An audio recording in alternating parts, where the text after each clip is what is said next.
कल यानी कि 2 अप्रैल से चैत्र नवरात्र शुरू हो रहे हैं। कल चैत्र नवरात्र का पहला दिन है।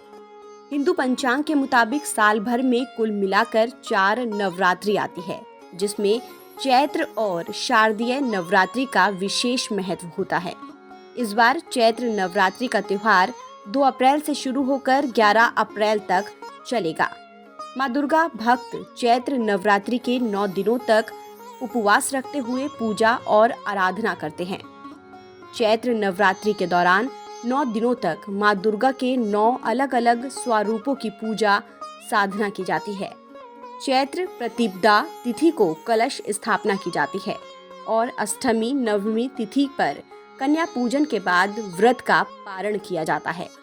धार्मिक मान्यताओं के मुताबिक प्रत्येक नवरात्रि पर माँ दुर्गा पृथ्वी पर अलग अलग वाहनों से आती है, जिसका विशेष महत्व होता है। दिन के मुताबिक माँ दुर्गा का वाहन भी तय होता है। इस बार चैत्र नवरात्रि शनिवार से शुरू हो रही है और इस बार देवी दुर्गा घोड़े पर सवार होकर पृथ्वी पर आएंगी। कलश स्थापना चैत्र नवरात्रि की प्रतिपदा तिथि यानी कि पहले दिन की जाएगी। चैत्र नवरात्रि के पहले दिन सुबह उठकर स्नान करके साफ वस्त्र पहने, फिर मंदिर की साफ सफाई करके गंगा जल छिड़के।